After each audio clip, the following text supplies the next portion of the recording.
Hello, Namaste. This is me Vikram Rai from Gadgets in Nepal. Welcome to another brand new video. So आज हाम्रो अफिसमा चाहिँ एकदमै hot phone चाहिँ आएको छ र त्यो चाहिँ हो Infinix को Hot 10 Play. So यो फोन नेपालमा चाहिँ रिसेन्टली लन्च भएको फोन हो र तपाईले दराजबाट चाहिँ यो फोन मगाउन सक्नुहुन्छ।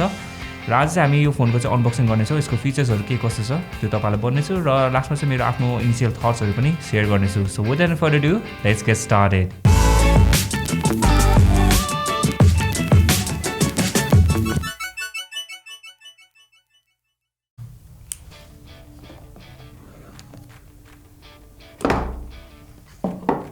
Okay, so यो रहेको छ तपाईको फोन र ग्रीन कलरमा रहेछ। कलर चाहिँ मलाई एकदमै राम्रो लाग्यो हेर्नुबित्तिकै। सो एकछिनमा यसको चाहिँ डिटेलली एकछिनमा हेरौँ यो। सो यो चाहिँ अब वारेन्टी रिलेटेड यो कार्ड रहेको छ र यहाँ तपाईको आउँछ सिम इजेक्टर टुल। ओहो, तपाईलाई $1 पनि पर्ने रहेछ त्यही त। Welcome to join X club अरे यस्तो लेखेको छ यहाँ। एउटा यो क्लियर केस आउने चाहिँ तपाईको हार्ड केस रहेको छ, सफ्ट केस चाहिँ हैन यो।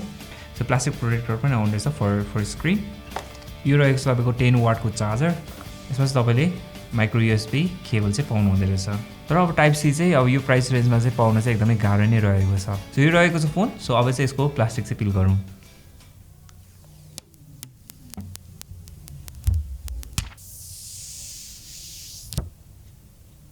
सो फोनलाई चाहिँ फर्स्टमा बुट अप गरौँ र त्यसपछि म तपाईलाई चाहिँ यसको फिचर्सहरु के कस्तो त्यो म तपाईलाई भन्नेछु। अलराइट, सो फोन चाहिँ बुट अप भइसकेको छ as you can see here. So अब चाहिँ यसको फिजिकल ओभरभ्यूको बारेमा चाहिँ कुरा गरौँ। सो यो फोन चाहिँ कम्प्लिटली प्लास्टिकबाट चाहिँ बनिएको छ। तपाईको फोनको फ्रेमदेखि लिएर ब्याक साइडहरु यो सबै प्लास्टिकबाट चाहिँ बनिएको छ र यो फोनको ब्याक साइडको डिजाइन चाहिँ एकदमै युनिक टाइपको चाहिँ रहेको छ र त्यसले गर्दाखेरि चाहिँ यो फोनलाई चाहिँ अलिकति एट्र्याक्टिभ लुक चाहिँ दिन्छ जस्तो चाहिँ मलाई चाहिँ लाग्यो। यसैगरी यो फोनको राइट ह्यान्ड साइडपट्टि आउँछ तपाईको पावर की र भोल्युम रकर। टप साइडपट्टि चाहिँ त्यस्तो केही पनि छैन। लेफ्ट साइडपट्टि आउँछ तपाईको सिम कार्ड स्लट जसमा चाहिँ तपाईले दुईटा SIM plus micro SD card सँगै युज गर्न सक्नुहुनेछ। यसैगरी फोनको बटम साइडमा चाहिँ रहेको छ तपाईको main mic, micro USB port र 3.5 मिमी हेडफोन ज्याक। यो फोनको फ्रन्टमा चाहिँ तपाईले टियर ड्रप वाला चाहिँ डिजाइन देख्नुहुन्छ डिस्प्लेमा चाहिँ र यो फोनको डिस्प्लेको साइज चाहिँ रहेको छ 6.82 इन्चेस।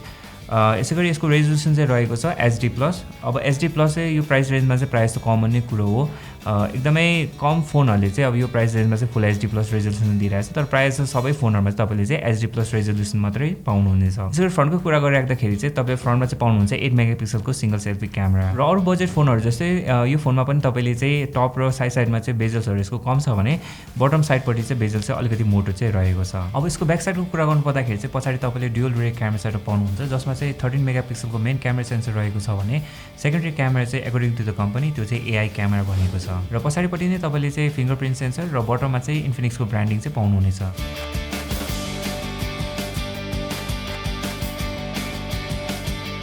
यसैगरी यो फोनको इन्टरनल हार्डवेयरको कुरा गर्नु पर्दाखेरि चाहिँ यो फोनमा तपाईले मिडियाटेकको Helio G35 octa core processor पाउनुहुन्छ, 4GB र्याम र 64GB इन्टरनल स्टोरेज। सफ्टवेयरको कुरा गर्नु पर्दाखेरि चाहिँ यो फोन चाहिँ एन्ड्रोइड भर्जन 10 मा चाहिँ रन भइरहेको छ भने यसमा चाहिँ तपाईले इन्फिनिक्सको आफ्नै कस्टम युआई चाहिँ पाउनुहुनेछ। यसैगरी अरु इन्फिनिक्स फोनहरु जस्तै यो फोनमा पनि तपाईले चाहिँ प्री इन्स्टल एप्सहरु र एड्सहरु चाहिँ पाउनुहुनेछ।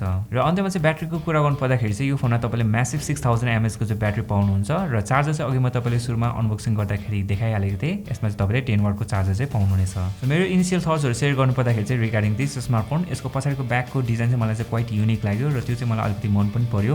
यसैगरी यसको बिल्ड क्वालिटीको कुरा गर्नु पर्दाखेरि चाहिँ यो फोन चाहिँ हातमा राख्दाखेरि अलिकति हेभी साइडमा चाहिँ रहेको छ र बिल्ड क्वालिटी चाहिँ मलाई चाहिँ डिसेन्ट लाग्यो फर द प्राइस। यसैगरी पर्फर्मेन्सको कुरा गर्नु पर्दाखेरि चाहिँ अब मिडियाटेकको हिलियो G35 ले चाहिँ तपाईको नर्मल डे टु डे टास्कहरु चाहिँ इजिली ह्यान्डल गर्न सक्छ। तर यो फोनले चाहिँ तपाईको हेभी ग्राफिक गेम्सहरु चाहिँ ह्यान्डल गर्न चाहिँ सक्दैन। र यो फोनको चाहिँ मेन यूएसपी भनेको चाहिँ यसको डिस्प्ले र ब्याट्री लाइफ जस्तो लाग्यो मलाई। किन भन्दाखेरि चाहिँ यसमा चाहिँ तपाईको ठुलो डिस्प्ले चाहिँ आउँछ 6.82 इन्चेसको र यो प्राइस रेन्जमा चाहिँ अरु कम्पनीहरुले चाहिँ यति ठुलो डिस्प्ले चाहिँ दिइरहेको छैन। र यो फोनमा चाहिँ हामीले फ्यु भिडियोजहरु पनि हेर्यौं युट्युबबाट र हामीलाई चाहिँ के लाग्यो भन्दाखेरि चाहिँ कलर सैचुरेसन र भ्यूइङ एंगल्सहरु चाहिँ डिसेन्ट नै छ। तर यसमा चाहिँ डिस्प्लेको ब्राइटनेस चाहिँ हल्का कम चाहिँ हामीलाई चाहिँ लाग्यो। र यो फोनबाट चाहिँ तपाईले राम्रो ब्याट्री लाइफ चाहिँ एक्सपेक्ट गर्न सक्नुहुन्छ। किन भन्दाखेरि चाहिँ यसमा चाहिँ तपाईले अलरेडी नै 6000 mAh को चाहिँ ब्याट्री दिइरहेको छ भने यसको डिस्प्लेको रेजोल्युसन पनि कम छ, एचडी प्लस रेजोल्युसन मात्रै रहेको छ। अल्सो यसको प्रोसेसर चाहिँ त्यति साह्रो पावर हंग्री पनि छैन र यो कारण गर्दाखेरि चाहिँ यसबाट चाहिँ तपाईले चाहिँ राम्रो ब्याट्री लाइफको चाहिँ एक्सपेक्ट चाहिँ गर्न सक्नुहुनेछ। So there have guys, thank you so much for watching this video. यदि तपाईलाई यो फोन लिनु छ भने चाहिँ दराजबाट लिन सक्नुहुन्छ। त्यसको लिंक चाहिँ म तल डिस्क्रिप्सनमा हाल्दिन्छु।